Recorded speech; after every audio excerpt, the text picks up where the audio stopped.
Last time we talked about sequential mechanisms, one of the set of simple mechanisms that we're going through right now. And we saw that for at least the very simplest of the sequential mechanisms, a characteristic type of behavior takes place. The initial reagent in the line or pipeline of reagents that is part of the sequential mechanism decays away, and decays away exponentially as if the others weren't even there.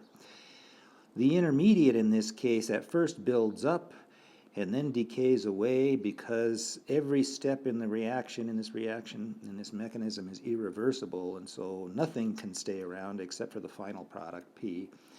And then the final product, PB, builds up, and over time, if you wait long enough, you end up with nothing but P. Both the A concentration and the I concentration go to zero. We saw earlier also that the peak, the maximum value that you can get for I depends on how fast these two rate constants are. If this is K1 and this is K2, and if K1 is very fast compared to K2, then you're going to get a lot of buildup of A, right? Stuff A will transfer to I quickly, but then I will only transfer to P slowly, and that means you'll get a big buildup of intermediate. On the other hand, if it's the reverse case, if this is the slow rate constant and the other one's the fast one, then as soon as an I is created, the I's are only created slowly. As soon as one is created, it drains immediately away to P, which means you never get very much I. The I concentration, the intermediate concentration, is always a small value. There was a formula for that in the last section. Now we're going to talk about some of the implications of that kind of behavior, but in the more general case where we have a reaction mechanism like this one with a lot of intermediate steps. Let's suppose we make just one of those steps slow. In fact, let's suppose we block it completely. That means we can never get any E, right? Because everything has to go through that slow step. That's the definition virtually of a sequential mechanism. There's a step in there someplace that everything has to go through. If you block that, you stop everything, no matter what else is going on. But that's true even if you don't completely block it. If you just make it slower, suppose this is really all this stuff is fast and all this stuff is fast, then you're still going to, this is basically a choke point, and the rate at which you get E is going to be controlled by that one slow step alone, even if all the other things are fast. And so that slow step is called a rate limiting step or a rate determining step.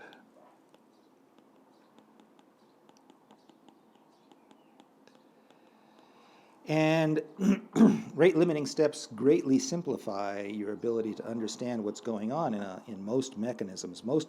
A great many mechanisms have rate limiting steps. Some don't, but a great many do. And so the ability to pick out that rate limiting step and say, okay, that one's going to control the rate, obviously simplifies your ability to analyze complex mechanisms. You can oftentimes just ignore big chunks of the mechanism. So for example, down here I have a more complicated mechanism. I've got a couple of loops here where A can get to C by two different routes and where D can get to E by two different routes. It doesn't matter. If this is the slow step, if this is the rate limiting one, it's a bottleneck. Everything has to go through there. The fact that all this stuff is fast and all that stuff is fast still means that the rate at which E builds up is going to be controlled by that slow step. All right.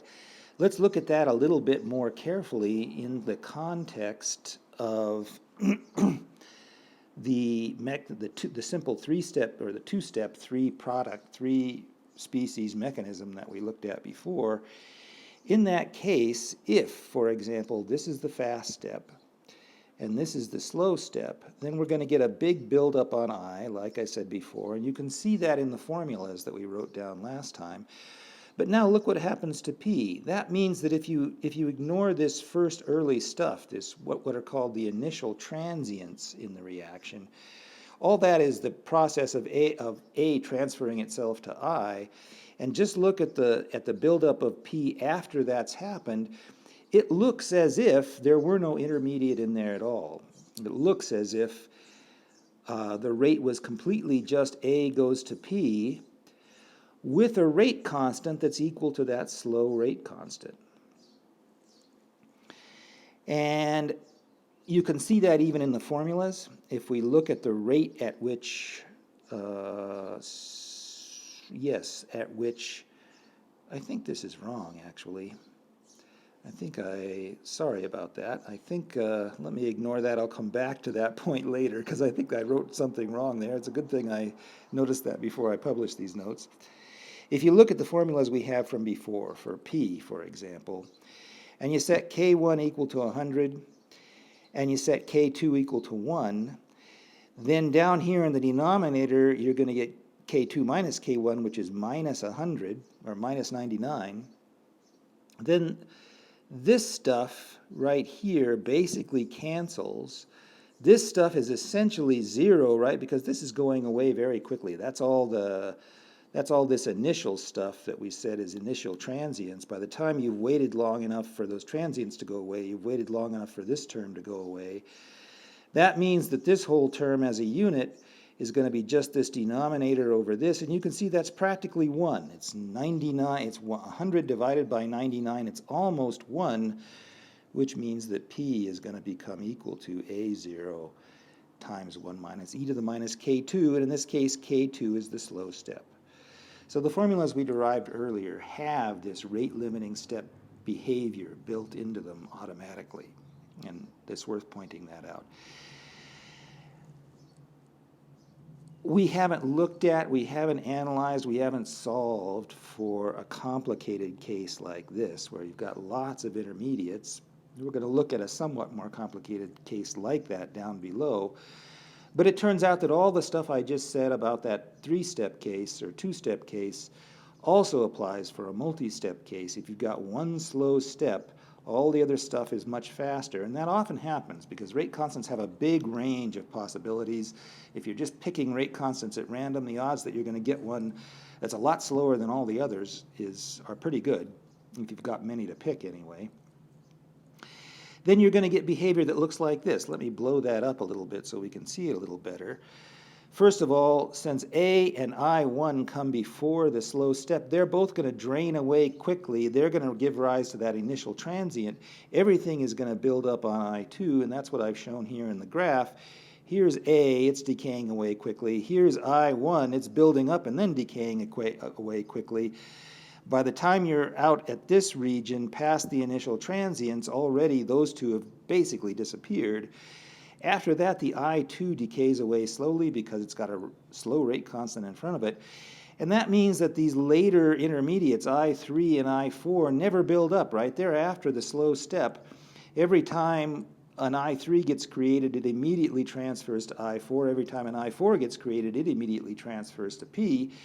And so those two intermediates never build up. They're always at very low concentration. And if you look at the buildup of P, it will look again as if A was going to P with no intermediates involved at all at the rate that's equal to the slow step. And so, as I was saying earlier, being able to identify the rate-limiting step can really greatly simplify many reaction mechanisms, or greatly simplify the analysis or our understanding of many reaction mechanisms. That leads us to a second topic that I want to cover before we get to the next simple mechanism, which is branched mechanisms.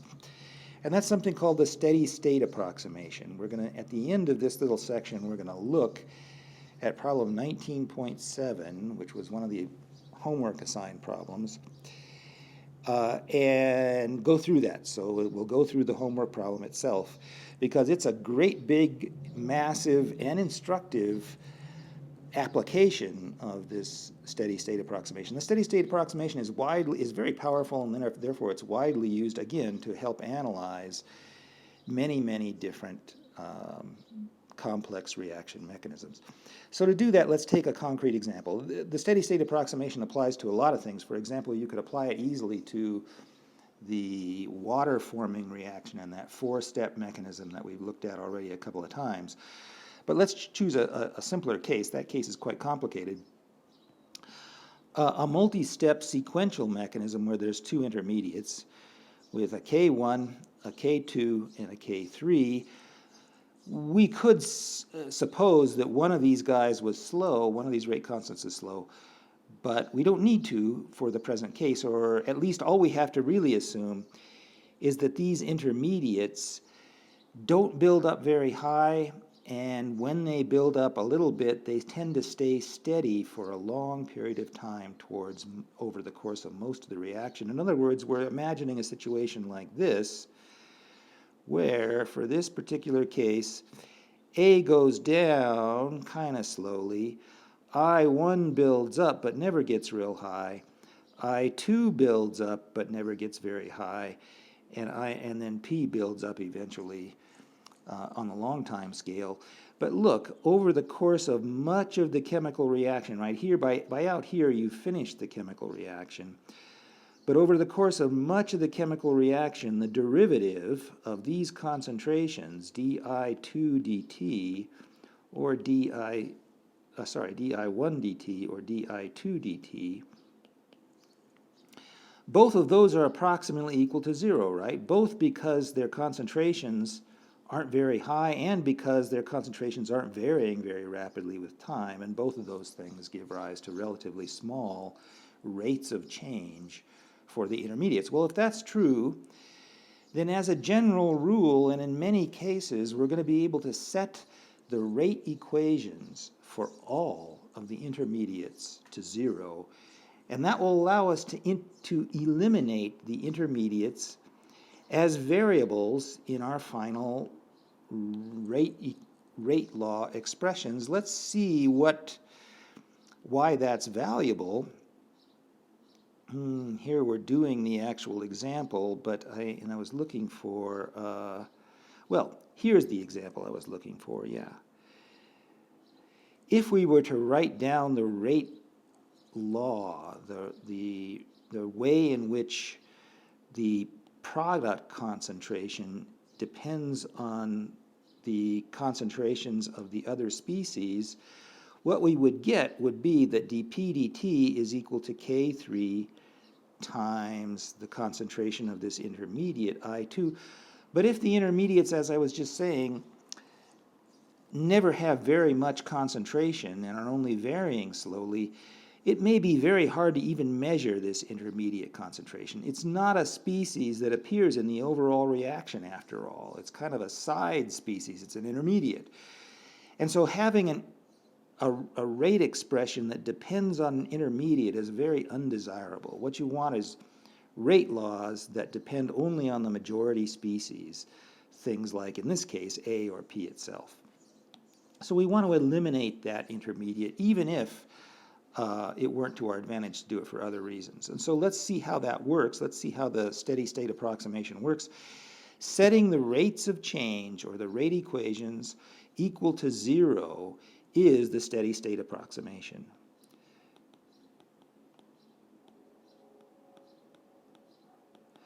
So for our mechanism below, here written out as 3 independent elementary reactions, the rate equations will be this set of 4 equations, right? There's 4 species, A and I1 and I2 and P, and there's going to be 1 rate equation for each species. And if you write out the rate equations for this reaction, you get this set of 4. And notice that this first one depends only on A, the second one depends on A and I1, the third one depends on I1 and I2, and finally the fourth one depends only on I2. We want to write this fourth one as a function of the only other majority species present in the mechanism, and that's the concentration of A. So we want to eliminate these 2 intermediates, and one way to do it is to make the steady state approximation. We set these 2 guys equal to 0, and then we just do some algebra.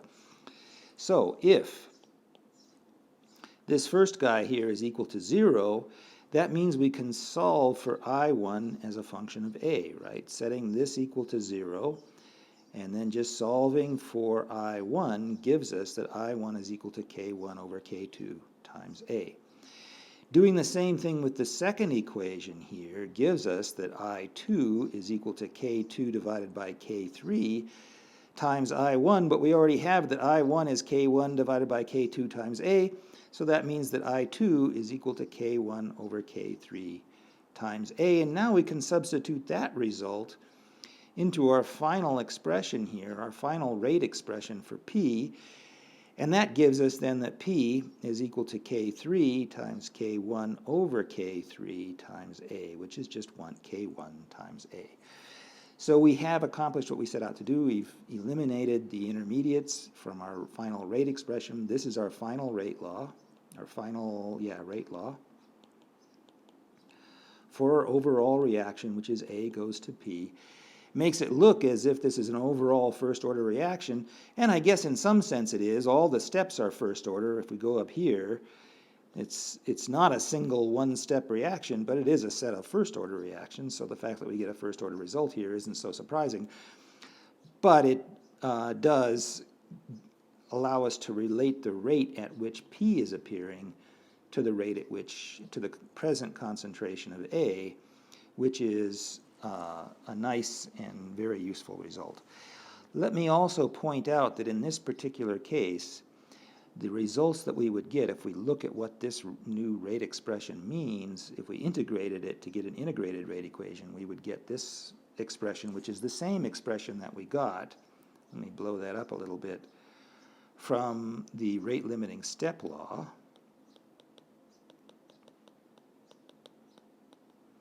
And so we're getting agreement between our two different kinds of approximations. So let me just enumerate that we now have two kinds of approximations, one that's called the rate limiting step and the other one that's called the steady state approximation. There are others. There are a number of others that are out there, but we're not going to become experts on kinetics here in this semester, so we'll stick with just those two. All right, here's problem 19.7. This is what I was saying a minute ago. Let's go through this problem now in some detail. First of all, the problem is to find the overall rate law for this reaction, H2 plus I2 goes to 2HI, for which a proposed mechanism is the following. Let's look at that mechanism a little bit. First of all, there's this first reaction which says that the I have iodine on my brain from the last section. That is not correct, obviously. That's Br2 goes to HBr. All right, better. So Br2 breaks apart. The Br2 molecules break apart to form two Br atoms, and that's a reversible step. That means it's really two elementary reactions, as I pointed out above, and we'll make use of that down below. So each of these, this forward step and the backward step, is its own separate elementary reaction. Then one of the Br atoms collides with an H2 atom, H2 molecule, to form an HBr molecule and another loose H atom. Then a loose H atom collides with another Br2 molecule to form another HBr and another loose Br atom. Finally, the HBr can collide with a loose H atom and the H atom basically steals an H from the HBr to form an H2 molecule and another loose Br atom. That's our proposed mechanism. What's the overall rate law for the overall reaction for that mechanism? We're going to use we have a number of intermediates, right? We have two intermediates here. We're going to use the steady state approximation on those intermediates to deduce what the overall rate law is for this mechanism. Let me point out that I haven't ever before this said in any clear way how it is that you get an overall rate law for an overall reaction like H2 plus Br2 goes to 2HBr. Now we're seeing how that happens. It's analyses like this that get, and it's not just the steady state approximation, there are other ways to do it, but it's analyses like this of many steps at once that allow you to deduce what the overall rate law is for a complex overall reaction.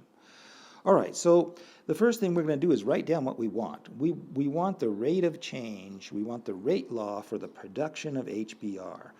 And so let's write that rate equation down from step number, let's see, HBr appears here, so from step number 2, we get K2 times Br times H2. From step number 3, which produces HBr also, we get K3 times H times Br2. And from step number 3, which destroys HBr, we get a minus K4 times H times HBr. Notice that in each of these cases, it's only the reactants that appear in the rate law term. But, and that's fine as far as it's gone so far, but we have intermediates appearing here, right? Br, H, and H are all intermediates. Loose atoms like this are never present in any kind of measurable concentration. So while this is true, it's not useful. We can't really make experimental predictions based on this because these concentrations are so tiny that we don't know what they are. They're just really unknowns as far as we're concerned. So we want to eliminate them using the steady state approximation. To do that, we write down the rate equations for the intermediates. That's this algorithm we're going through here is basically the standard algorithm for any application of the steady state approximation. You write down the rate you're after, then you write down the rate equations for all the intermediates, you set those equal to 0, and you use those to eliminate things like these Brs and H concentrations from the overall rate equation. So we're going to do that. The algebra here is a little bit tricky, but not too bad. I won't go point by point through all of these because it gets too tedious. But notice that this term is the negative of that term. That term is the negative of that term. That term is the negative of that term. So if we just add these two guys together, these 6 terms are all going to cancel each other, and we're going to end up with only this at the end. And if we do that, that means, and that will be equal to 0, and that means we'll be able to solve for the Br concentration in terms of the Br2 concentration. The Br2 concentration, Br2 is a majority species, so that eliminates effectively one of our intermediate concentrations that we want to eliminate. And that gives us that the Br concentration is approximately, in the steady state approximation, K1 over K minus 1 times the Br2 concentration. Now we can take that expression and we can plug it back into this top expression here, which depends on the Br concentration, but also depends on the H concentration. And that means we'll have now, once we substitute it in here, we'll have only H left as an unknown within this final equation. We'll have one equation and one unknown. That means we can solve for H. And that's what I'm doing down here. I'm substituting in this expression that we just got for the Br concentration here. That's Br. And now I'm going to solve for this unknown H here, and that gives me this expression.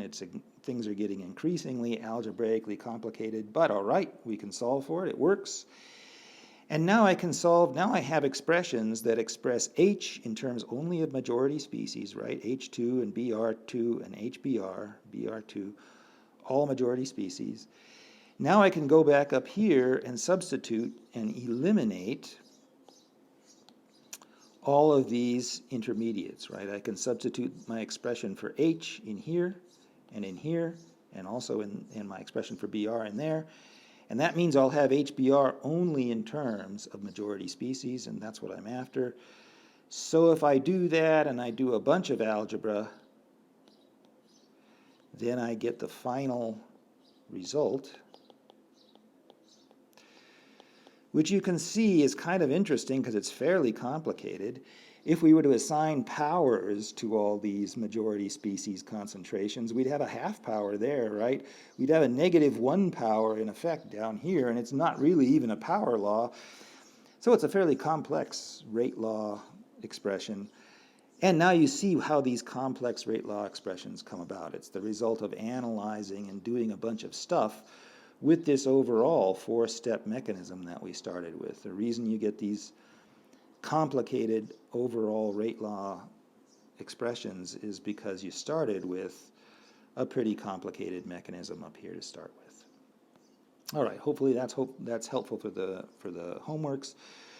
Go through that homework problem carefully on your own. There will be very likely something like this, maybe not this complicated, but something like this on the final. And so pay close attention to this example because it's kind of the nicest example of analyzing a reaction mechanism that's possible to put on an exam. And with that, we'll stop until next time.